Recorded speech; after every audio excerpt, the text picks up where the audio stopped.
Good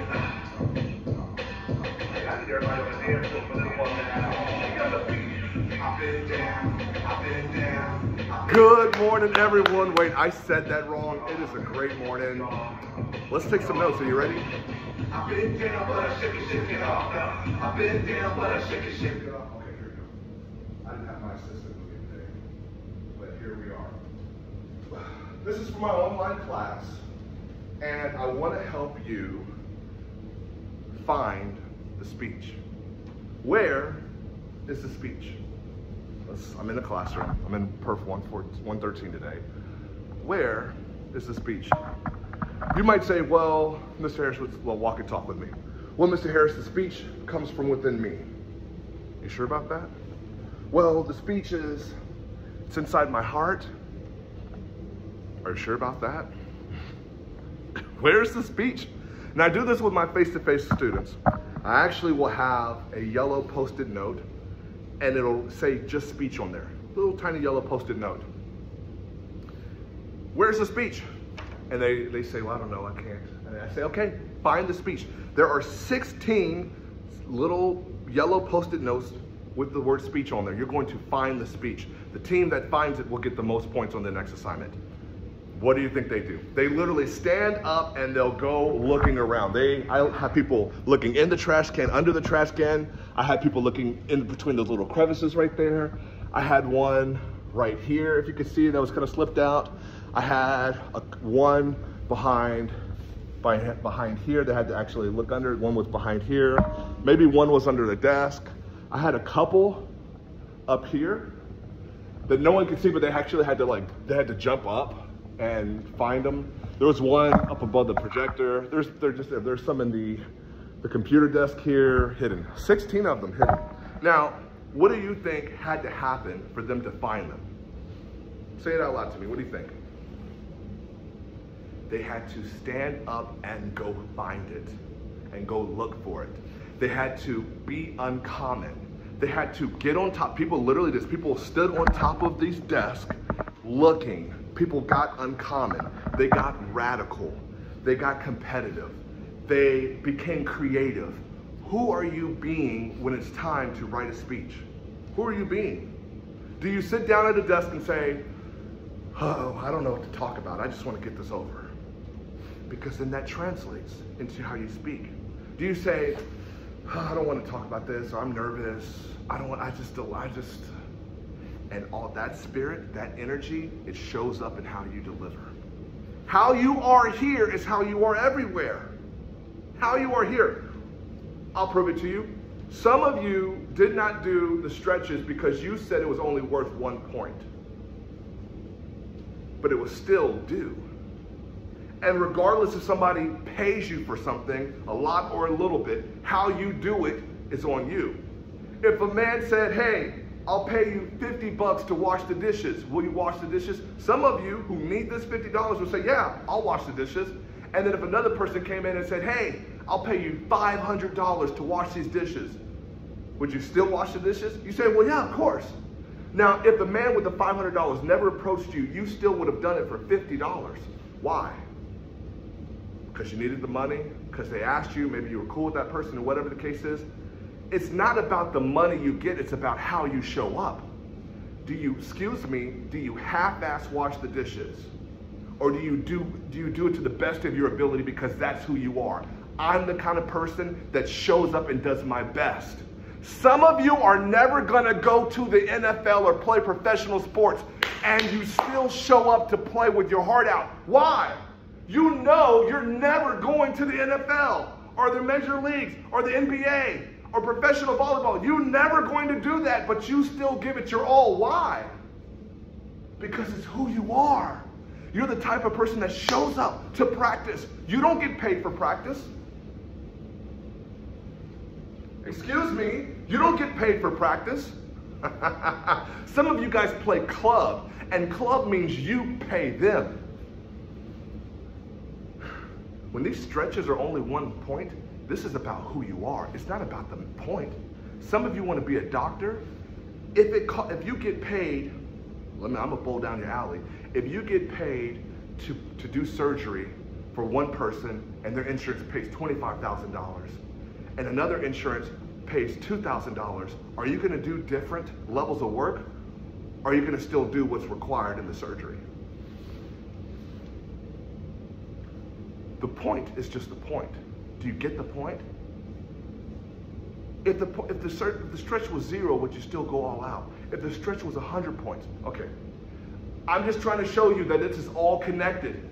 All of this is connected. The stretches, the classes, the learning, the speaking, it's all connected. This is about you versus you. Where is the speech? Now, I work with a guy, this might be unfamiliar to you. In our face-to-face class, you all had, this is on my wall, but this is actually the photos that we have. I'll have random photos. I'll call their name up. They have seconds. The online classes have seconds to think about it. And then they'll start. And sometimes they'll say, hello, good morning, my name is. Generally, you know, I don't prefer that. But the first week, they don't know that. I haven't taught them that yet.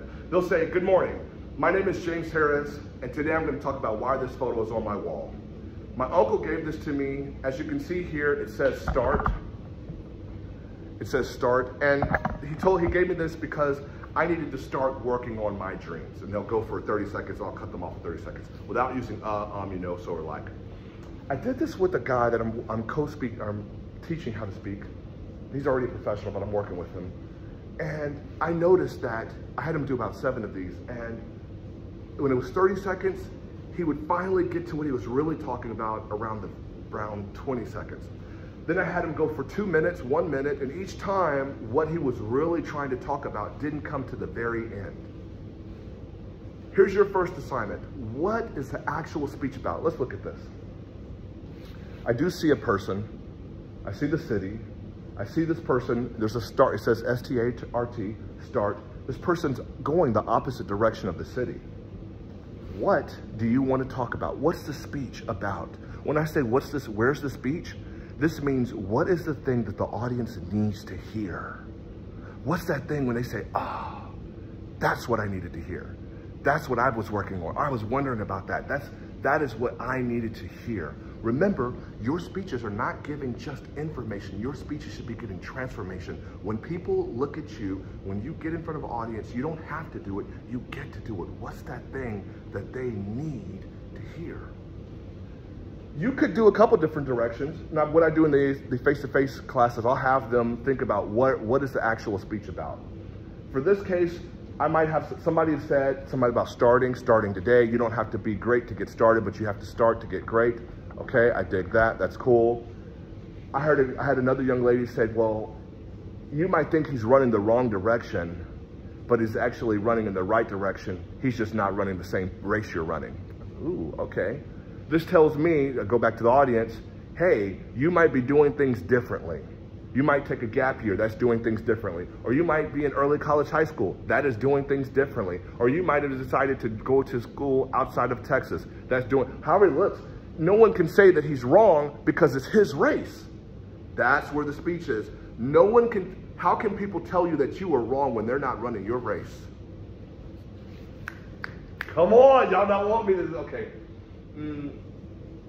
I had this thing, your destiny is in the direction of your decisions.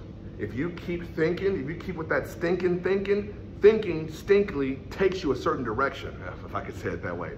If you keep thinking, I'm gonna mess up, well then your feet take you into, I'm gonna mess up, and then it becomes true. If you think, I'm going to college, well your directions, your feet are gonna take you in the direction of your decisions. You keep going that direction and you'll end up at that destiny based on your decisions. Does that make sense? Okay, let me play it again. You're gonna do this as an assignment. You're gonna tell me what the actual speech is about. Here's the next one, I'll give you this one. Give you 2 free. This says impossible.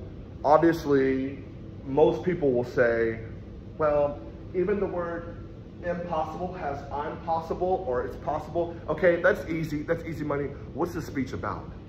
Now, think outside the box here. Some of my students talked about framing. It's how you frame it. If you frame it a certain way, if you frame impossible a certain way, your focus is on possible. If you frame your hardships a certain way, if you frame your struggles a certain way, if you frame your stress and your situations, maybe if you, ooh, come on, your parents got divorced, that's me. If you frame the divorce a certain way, you'll see it differently. It's the same thing, but now your focus is different. I might compare this to a magnifying glass. Because of that frame, that's the scope, I'm now magnifying this one thing.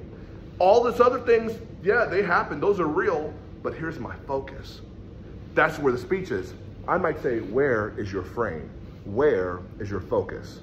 That's all I'm talking about. That is the thing that I'm talking about. I had another guy who was doing some good wordplay. Shout out to you, Jose.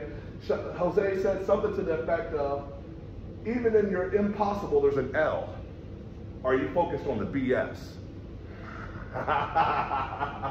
He said, in my opinion, now it was this whole wordplay thing that he did. It was really fire. But do you see? Where is the speech requires you stand up and go find it and go look. You're not just, you go ask somebody, hey, what do you see? And then you're bouncing ideas off of each other. If you don't have anybody bounce out of ideas, then it's up to you. Think it creatively, stand outside the box. Thinking, what can I say about this picture that somebody needs to hear? Every time you get in front of people. Today is Monday that I'm recording this. Yesterday I was at a person's house in Bernie, and I told her, I said, you get a chance to speak in front of people. It's not a chore. Somebody, you go with faith, saying somebody that I'm going to talk to in that room needs to hear what I'm going to say. And you might say, well, I'm just in early college, high school, just. I'm just a college student, just. It's just an assignment, just. Every time you get to speak in front of people, it can be casual or impactful. It's your choice. If it's casual, you're just checking a box off. If it's casual, you're just doing the do. But if it's impactful, you get to be a champion. You get to, remember Rita Pearson? You get to be a champion for somebody. Rita Pearson, I believe she passed away. She's never met me. I've never met her, but when she was on that stage, who was she being? She was being powerful and passionate and authentic. And because of that, I show her in every single class because of her being in that moment. What if people came to see you? What if it got to be more than just casual? What if it got to be impactful? Okay. I hope you're taking notes. The first assignment is going to be this. You're going to go through, I believe there's 20 slides. You're going to go through each slide and tell me what is the speech. Thinking creatively. Thinking creatively. Remember, this says you're impossible, so I'm impossible. Nah, bro, I already got that. I've already heard that. In fact, I've already heard 5 classes this semester already do this. My online classes, this is your chance to go and break my mind and say, I've never thought of it that way. What's something that we're not seeing? You'll just go slide to slide to slide and just blow our mind and say, okay, what's that thing? What is that thing that no one else saw? What's the speech? Where's the focus? What's the thing that you would spend about 30 seconds to a minute talking about? Now, this doesn't mean you're going to spend 30 seconds to 1 minute for each thing, but maybe, playing it out and seeing where is the speech? Oh, okay, I actually need to talk about, okay, we talked about frame, we talked about zoom. Another student did this isn't mine, but another student did this. He said, this M, possible, this M, that's not your M. Somebody just put it there. Then he took stickers and placed it on everybody with just I am. He said, that's not your M. Somebody just put it there. But if you take the M off, you are possible. He said, what labels have people put on you? That's the speech. What labels have people put on you? When people say you'll never be able to do that, you'll never be able to open that business, you'll never write a book, you'll never get married, you're gonna be just as your daddy, what is that M that people have put on you? And it's not your M because you are possible. Make sense? Okay. Let's keep going, I'm trying to make this video shorter, but it's gonna happen the way it's gonna happen. It's gonna be designed perfectly for you all. Okay. I believe I'm going to make 2 assignments out of this. This is short form speaking. This is short form. Short form, when I say short form, I mean 1 to 2 minutes. We're going to do another form that'll be a lot longer, but right now we're just doing 1 to 2 minutes. Let me get my, we just talked about framing. Let me get the framing right. Okay. AG. DC. The AG stands for attention getter. The very first words out of your mouth, that is your attention getter. You do not start with, good morning, my name is. Because somebody would have already said your name. Generally in the classroom, and even in your other classrooms, your teacher or somebody would say, or even if you're speaking at a conference, it's very rare that there's a cold opening unless you're the very first act. But even then, most people say, okay, round of applause for James Harris. Clap, clap, clap, clap, clap. Hi, so good morning. My name is James Harris. Fluff. Somebody just said your name. Hi, good morning. We're already past that. We're past that. The very first words out of your mouth. I've already told you, fire line, quote, story, question to the audience. Something that's swinging and piercing and biting. What is thought-provoking. Right out the gate, it's got to be bold. Okay? The very first words, you already know that. Now here is something that we've been struggling with. Face-to-face class for short online classes, DC. DC stands for dynamic conclusion. It's got to be dynamic. Student says, can I have a basic conclusion? If you want to be a basic speaker, then you'll get basic grades and you'll have basic results. It was a little bit of shade, but either or. Dynamic conclusion is the very last words out of your mouth. Remember, I said I never want to hear in conclusion. What's that thing that you can think, right? If I go back to the impossible slide, now that you know you are actually possible, when you remove the label of people calling you impossible or imperfect, remove that M and find out your true identity is not in what other people labeled you, but it's how you stand up for yourself. Thank you. Does that make you see that? You never have to say in conclusion. If you're going to summarize, then that's fine. You can summarize, and then comes the dynamic conclusion. Dynamic conclusion is where you're going to drop the mic. You don't literally have to drop the mic, but that's that thing where it's the last impression that you're going to leave on the audience. Okay, how else can I do this for you? Now here we have PEMS, PEMS. This is for your short form. For the longer speeches, I'm going to change it up to that. But here, you should have a prop. You can have a prop. Engage the audience somehow. Cool. You can have a metaphor. Love metaphors. Or you can have a story. Okay, props. You guys have already spoken with props. I'm telling you to add more value for the props. Add more value. Where if you're speaking for 1 to 2 minutes, then this prop should be very heavy. It should be, when I say heavy, heavily a part of the speech. If I said, this is a marker and I just challenge you guys to write your own story, and then I leave that, well, there's not a lot of value here. But I should spend about, if I'm speaking for a minute, probably 25 seconds at least. I want you all to pick up a marker, a pen, something that you have with you. What will you write with this marker or the pen, pencil? Now I want you to give it to somebody else. If you give this pen, marker, pencil to somebody else, they get to write in your chapter, but it's not their story. Whose story is it? Mine. Whose story is it? It's ours. Yeah, it's your story. This means the pen should always be in your hand. I love Lisa Nichols. She says the pen is always in your hand. You get to write your own story. Your parents might be a part of your story, but the pen is in your hand. Your teachers might have said something about you in your story, but the pen is still in your hand. There are some people that will leave you. You've had some best friends that have walked away, but the pen is always in your hand.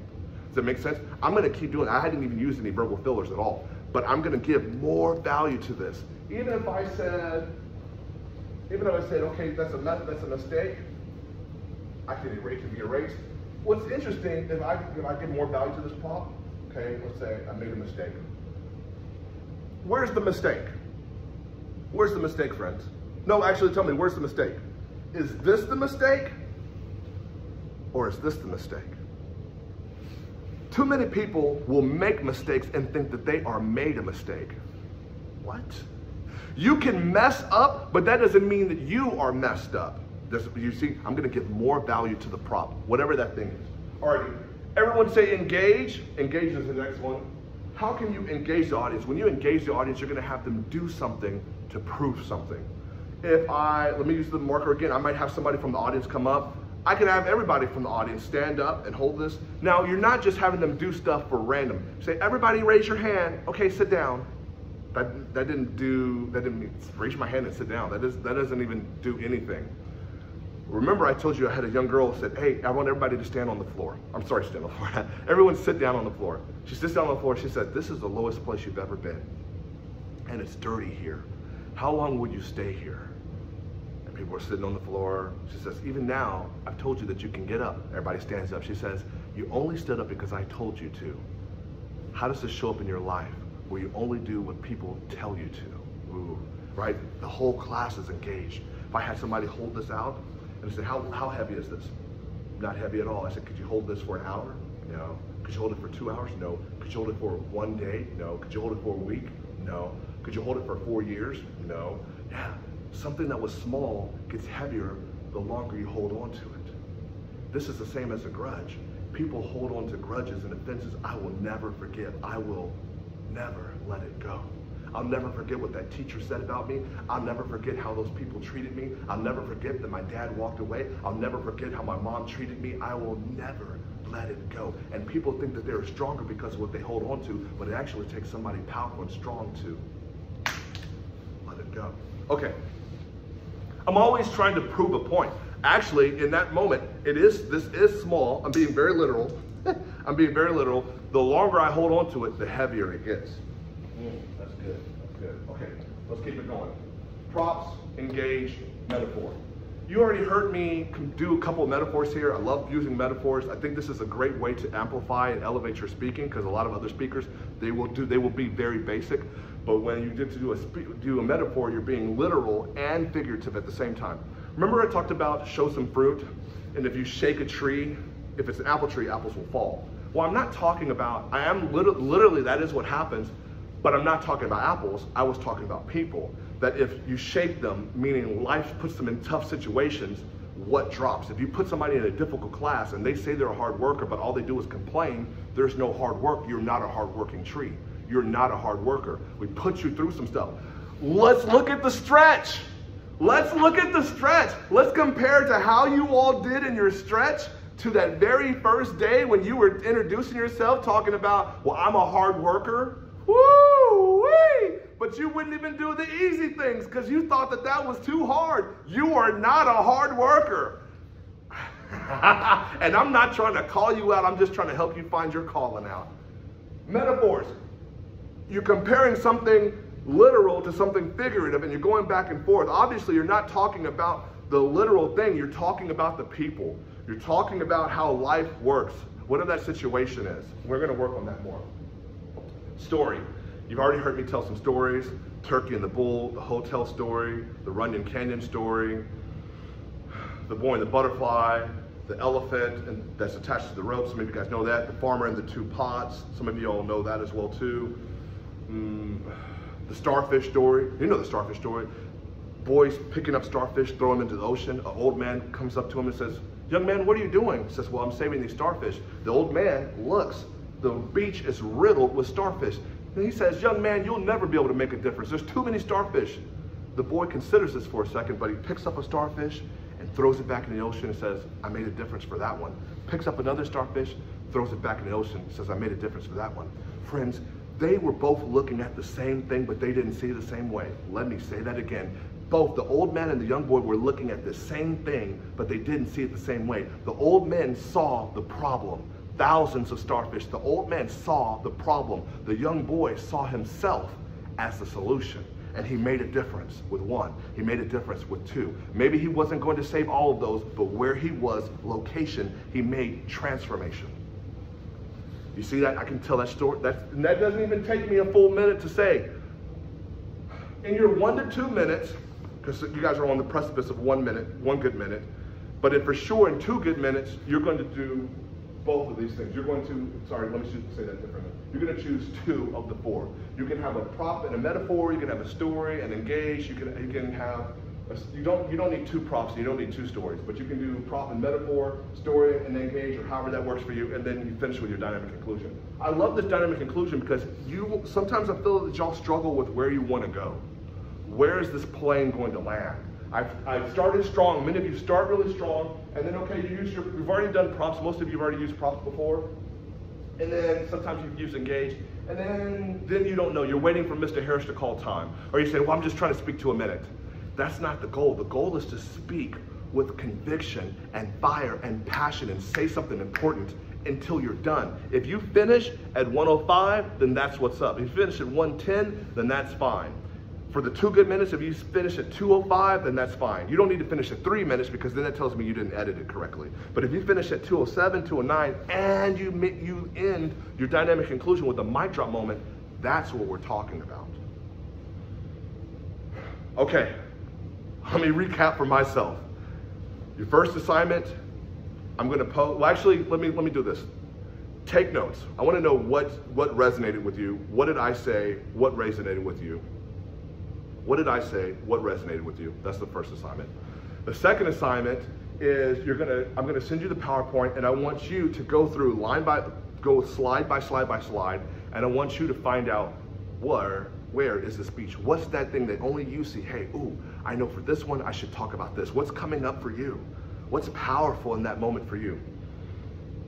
You have 1 good minute coming up, and the 1 good minute, I'll just let it stand.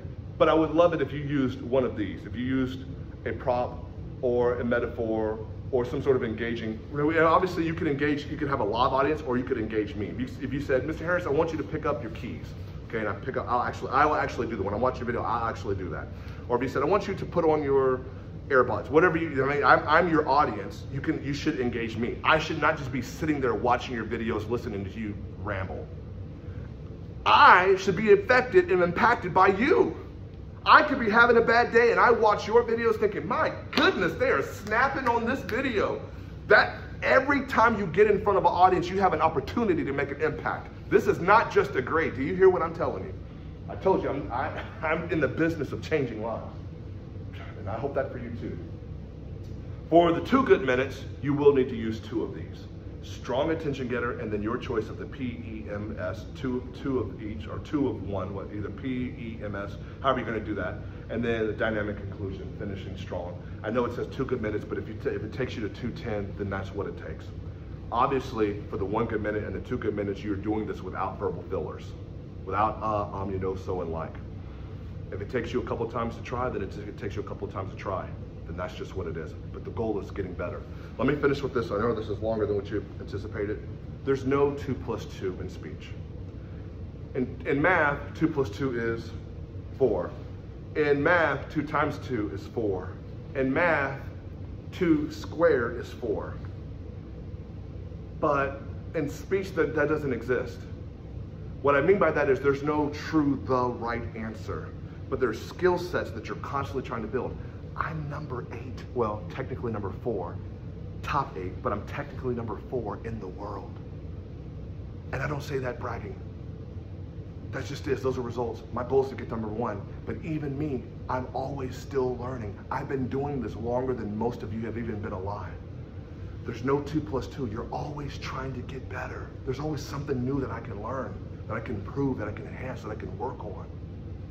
Does that make sense to you? There is no, I did it. I should just get a grade. Was it your best? Because soon you'll be graduated to college. Who is going to push you to your best? And there have been too many teachers, I'm calling them out, too many teachers that just let you settle because they don't believe in you. You want the easy route because these teachers don't believe in you, but I do, and I'm only settling for your greatness. Let's work.